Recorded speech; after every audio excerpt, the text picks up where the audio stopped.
Hi guys, welcome back to Diksha Jahangir blogs. और I hope आप सब बहुत अच्छे होंगे। मैं भी बहुत अच्छी हूँ।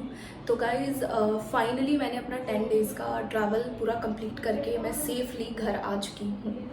तो मुझे ऐसा लगा जब मैंने ये ट्रैवल किया कि मैंने बहुत सारा एक्सपीरियंस लिया है इस ट्रैवलिंग में, और बहुत सारी ऐसी चीज़ें मैंने सीखी हैं जो कि हमें नहीं करनी चाहिए या जो जिन चीज़ों का हमें ध्यान रखना चाहिए।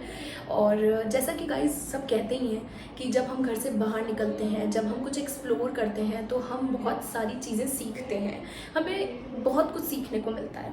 तो आज जब मैं बैठी थी तो मैंने सोचा कि क्यों ना अपना एक्सपीरियंस मुझे अपने लोगों के साथ में, फॉलोअर्स के साथ में शेयर करना चाहिए, क्योंकि बहुत अच्छी चीज़ है। अगर आप कुछ सीख रहे हैं तो किसी और को भी आप ये सिखाइए। तो स्पेशली क्योंकि मैंने ये सोलो ट्रैवल किया है, as a girl solo travel करना इट्स टू मच डिफ़िकल्ट। तो मैंने सोचा कि क्यों ना ये लड़कियों के लिए मैं उनको बताऊं, ये अपना एक्सपीरियंस उन लोगों के साथ शेयर करूं कि जब हम सोलो ट्रैवल करते हैं तो हमें क्या क्या चीज़ों का ध्यान रखना चाहिए और क्या क्या चीज़ों का ध्यान हमेशा रखते रहना चाहिए। तो ऐसा नहीं है कि इस वीडियो से सिर्फ लड़कियां ही इंस्पायर होंगी, लड़के भी इससे कुछ ना कुछ सीख सकते हैं। तो लड़के और लड़कियां दोनों इस वीडियो को ज़रूर देखिएगा, लाइक करिएगा, सब्सक्राइब करिएगा। और अगर आपको इस वीडियो में कोई भी कमी लगती है तो प्लीज़ मुझे कमेंट करके बताइएगा अगर मैंने कुछ छोड़ दिया हो तो गाइज़ सबसे पहले शुरू करते हैं कि मैंने जयपुर से लेकर क्या क्या चीज़ें देखी, कौन कौन से प्लेसेस पर मैंने विज़िट किया, क्या क्या एक्सप्लोर किया। तो गाइज़ मैंने मनाली से मैंने कारगिल से मैंने श्रीनगर, गुलमर्ग एंड अमृतसर, और अमृतसर से अम्बाला से होते हुए मैं वापस जयपुर आ गई। तो गाइज़ मैं सबसे पहले उन लड़कियों को ही बताना चाहूँगी जो भी सोलो ट्रैवल करने वाली हैं। गर्ल्स प्लीज़, जब भी आप सोलो ट्रैवल करती हैं तो आप अपनी ट्रैवलिंग को वेल प्लान रखिए, क्योंकि जब आपकी ट्रैवलिंग अगर वेल प्लान होगी ना तो आप अपनी किसी भी जगह पर आप जब भी जा रही हैं तो आप उसको अच्छे से एक्सप्लोर कर लेंगी। तो मैं आपसे ये कहना चाहूँगी कि सबसे पहले एक डायरी में अपनी पूरी ट्रैवलिंग को प्लान कर लीजिए। जिस जिस प्लेसेस पे आपको जाना है उन उन जगहों का आप नाम नोट करिए।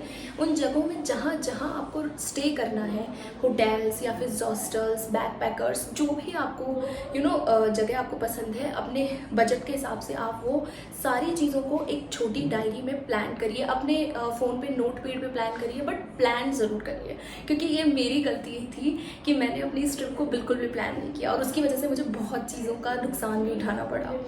तो सबसे पहले मैं आपसे ये कहना चाहूँगी कि आप अपनी ट्रिप को प्लान करिए। देन सेकंड चीज़ आती है कि जब आप ट्रैवलिंग के लिए जा रही हैं और आप सोलो हैं तो इस चीज़ का ज़रूर ध्यान रखिए कि जो लगेज आप लेकर जा रही हैं वो लगेज कम से कम होना चाहिए, क्योंकि हमारे माइंड में ये हमेशा होना चाहिए कि हम अकेले ट्रैवल कर रहे हैं। और एक लड़की का अकेले ट्रैवल करना बहुत मुश्किल है जब उसके पास ओवरलोडेड लगेज हो, और लगेज इतना ही हो, मैं ये कहना चाहूँगी जितना आपको ज़रूरी हो। जो बहुत आपका ज़रूरी का सामान है आप वही लेकर जाइए। तो कम से कम आप लगेज रखिए। अब बात करते हैं हम कि आप लगेज लेकर किस में जाने वाली हैं। तो ट्रॉली बैग एंड जो लग्जरी बैग्स होते हैं, हैंड बैग्स होते हैं, वो आप बिल्कुल भी कैरी मत करिएगा। कोशिश करिएगा कि कम से कम आप वो लेकर जाएं। तो मैं आपको सजेस्ट करना चाहूँगी कि आप बैग पैकर ज़्यादा से ज़्यादा रखिए, क्योंकि माउंटेन्स पर जब आप जा रहे होते हैं तो ट्रॉली बैग को या फिर हैंड बैग्स को इनको कैरी करना बहुत मुश्किल होता है। बट अगर बैग पैकर्स आपके शोल्डर्स पे होंगे तो आप बहुत ही ईजीली आप माउंटेन पर चढ़ सकते हैं। क्योंकि जब आप माउंटेन्स में कहीं भी स्टे कर रहे होते हैं ना, तो ये मेरा एक्सपीरियंस है कि कोई भी होटल या हॉस्टल वाले लोग होटल के कोई भी स्टाफ आपको उनको अपनी एक जगह से दूसरी जगह पे ले जाने पे हेल्प नहीं करेंगे। अगर आप लग्जरी ट्रैवल नहीं कर रहे हैं तो हाँ, वो अलग बात है। अगर आप लग्जरी ट्रैवल कर रहे हैं तो होटल का स्टाफ आपका सामान लेकर जाएगा टैक्सी से एंड अपने रूम तक आपको पहुंचा देगा। बट अगर आप सोलो ट्रैवल कर रहे हैं और अगर आप लग्जरी नहीं नॉर्मल ट्रैवल कर रहे हैं तो ये उसके लिए सजेशन है। तो ऐसे बैग्स रखिए, कम से कम अपना लगेज रखिए। अब अगर आप विंटर्स की जगह जा रहे हैं, जैसे कि मैं लेह लद्दाख गई थी, वहाँ बहुत ज़्यादा विंटर थी। ऑल्दो मनाली में भी विंटर्स थे बट इतने नहीं थे। लेकिन लेह लद्दाख में बहुत ज़्यादा ठंड थी। तो मैं आपसे यही कहना चाहूँगी, अपने विंटर्स के सारे कपड़े रखिए, एक्स्ट्रा अपनी कैप्स, हैंड ग्लव्स एंड जो मोटे वाले सॉक्स आते हैं, ऊनी सॉक्स, वो ज़रूर रखिए, स्कार्फ रखिए, जैकेट्स रखिए, थर्मल्स ज़रूर रखिए, ताकि अंदर से आपकी बॉडी एकदम वार्म रहे। एंड देन उसके बाद मैं आपसे ये कहना चाहूँगी गाइज, अगर गर्ल्स आप मेरी तरह बहुत ज़्यादा फूडी हैं तो प्लीज़ खाने का कुछ अपने साथ लेकर ज़रूर चलिएगा, कुछ ऐसा जो कि आपकी जर्नी स्टार्ट होने से लेकर एंड तक आपके साथ रहे। क्योंकि हमारे इंडियन कल्चर में ऐसी बहुत सारी डिशेस होती हैं जो कि आप 10-12 दिन तक आराम से चला सकती हैं। क्योंकि जब आप मनाली एंटर कर जाएंगी तो मनाली से लेकर आपको कश्मीर तक कुछ ऐसा अपने टेस्ट जैसा कुछ नहीं मिलने वाला है। बहुत मुश्किल से आपको वहाँ का टेस्ट समझ आएगा। और ऐसा नहीं है कि आप पूरे 10 डेज़ के ट्रैवल में आप ना बाहर का खाएं, क्योंकि स्टमक भी आपका डिस्टर्ब हो सकता है। तो एक चीज़ ये भी आप नोट कर सकते हैं कि जब भी आप सोलो ट्रैवल के लिए जा रहे हैं तो खाने पीने का एक अलग से बैग ज़रूर रखिए। छोटा मोटा कुछ भी आप उसमें रख सकते हैं जो कि 10 से 15 दिन के बीच में बिल्कुल ख़राब नहीं हो। उसके बाद मैं गर्ल्स से ये ज़रूर कहना चाहूँगी कि जब आप सोलो ट्रैवल कर रही हैं तो एक जो हमारा ड्रायर आता है, हेयर ड्रायर जो बाल सुखाने के लिए आता है, वो ज़रूर रखिएगा। क्योंकि हमारे बाल बहुत जल्दी वहाँ गंदे हो जाते हैं। तो आप जब उनको हेयर वॉश करती हैं तो विंटर्स इतनी रहती हैं कि आप अपने बालों को बहुत जल्दी से वो बाल नहीं सूखते हैं। तो हेयर ड्रायर की मदद से ना आप अपने बालों को तो सुखा ही सकती हैं, प्लस आप अपने इनर वियर्स को भी बहुत जल्दी सुखा सकती हैं। तो एक हेयर ड्रायर ज़रूर अलग से रखिए। इसके बाद मैं बात करती हूँ गाइज़, जब हम लेह लद्दाख जाते हैं, ये उन लोगों के लिए जो सोलो ट्रैवल लेह लद्दाख के लिए कर रहे हैं। मनाली में अगर आप जा रहे हैं तो ऐसी कोई प्रॉब्लम्स नहीं है, क्योंकि लेह लद्दाख में आपकी ऑक्सीजन लेवल जो है वो थोड़ा कम हो जाता है। उसकी वजह से आपको ना वॉमिट होने लगती है, आपका हेडेक होने लगता है, बहुत ज़ोर से आपको हेडेक होने लगेगा। तो एक टैबलेट का नाम है जिसका नाम है डायमॉक्स 250 mg। वो टैबलेट आप ज़रूर अपने साथ लेकर जाइए और लेह लद्दाख की ट्रैवल करने से 2 या 3 दिन से पहले उस टैबलेट को आप ज़रूर ले लीजिए। उसके बाद गाइज मैं आपसे ये कहना चाहूँगी कि जब भी आप सोलो ट्रैवल आप कर रही हैं तो ये ज़रूर ध्यान रखिए कि कौन सी टैक्सी कहाँ तक जाने वाली है। क्योंकि हम यहाँ पर यूट्यूब पर वीडियो देख के चले तो जाते हैं कि ठीक है यहाँ से वहाँ, वहाँ से यहाँ हम पहुँच जाएंगे, लेकिन नहीं गाइज, बहुत मुश्किल है माउंटेन्स में ट्रैवल करना।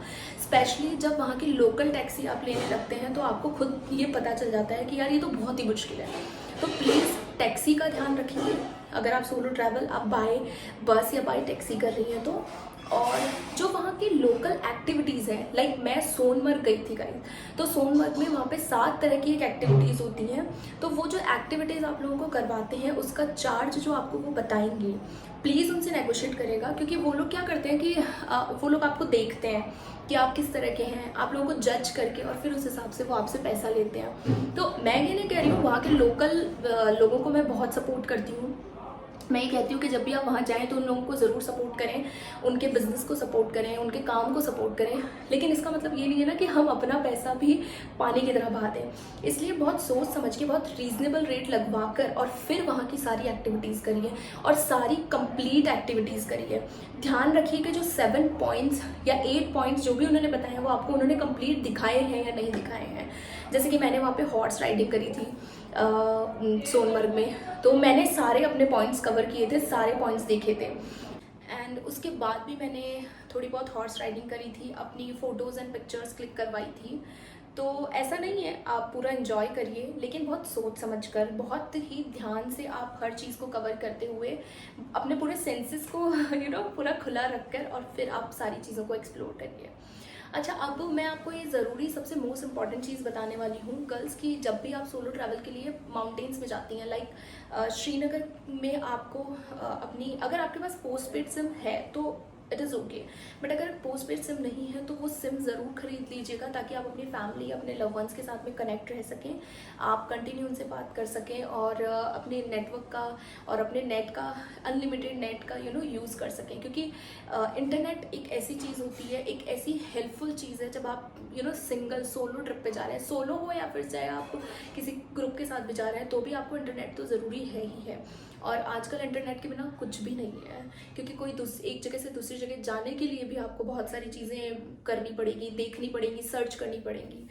तो सिम होना बहुत ज़रूरी है, और नेटवर्क हमारी यहाँ वाली सिम से वहाँ पे नहीं आएगा, तो आपको वहाँ की सिम ज़रूर लेनी पड़ेगी। तो ये तो बहुत इम्पॉर्टेंट चीज़ है।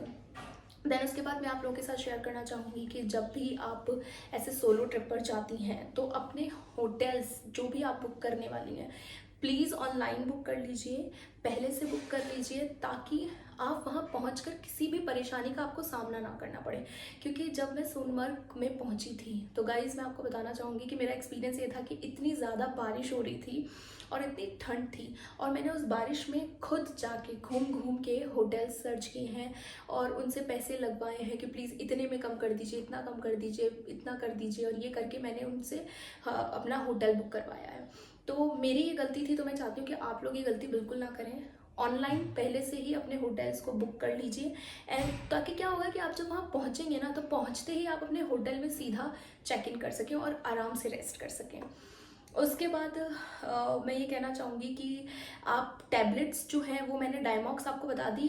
डायमॉक्स जो है वो लेह लद्दाख के लिए, क्योंकि वहाँ पे बहुत हाई एल्टीट्यूड पे जब आप पहुँच जाते हैं तो ऑक्सीजन लेवल बहुत कम हो जाता है, तब आप वो टैबलेट लीजिए। बाकी पैरासीटामोल, क्रॉसिन, ये सब भी आप रखिए, क्योंकि फीवर्स, हेडेक और इन सब के लिए काम ज़रूर करती हैं। और फिर मैं आपको बताना चाहूँगी कि लेह लेह के आप लेह के जो मार्केट में आप जब जाएंगी तो वहाँ पे आप बहुत सुंदर सुंदर चीज़ें एक्सप्लोर कर सकते हैं। मार्केट बहुत ही अच्छा है, और ऐसा बिल्कुल भी नहीं है कि वो 10 बजे के बाद बंद हो जाता है। वहाँ पे एक कैफ़े है, उस कैफ़े में आई लव टेरेस के नाम से वो कैफ़े है। उस कैफ़े में आपको लाइव म्यूज़िक देखने को मिलेगा। लेकिन गाइज़, अगर जैसा कि मैंने आपसे पहले भी कहा है इस वीडियो में कि मैं तो बहुत ज़्यादा फूडी हूँ, तो जो लोग बहुत एक्स्ट्रा फूडी हैं उन्हें वहाँ का खाना थोड़ा कम पसंद आएगा, क्योंकि जिस स्टेट से हम जा रहे हैं और हमारा स्टेट ही बिल्कुल चेंज हो जा रहा है, तो वहाँ का पानी, वहाँ की हवा, वहाँ का food, everything will be change. So उसके लिए आप रेडी रहिएगा, और उसमें थोड़ा सा आपको सर्वाइव करना पड़ेगा।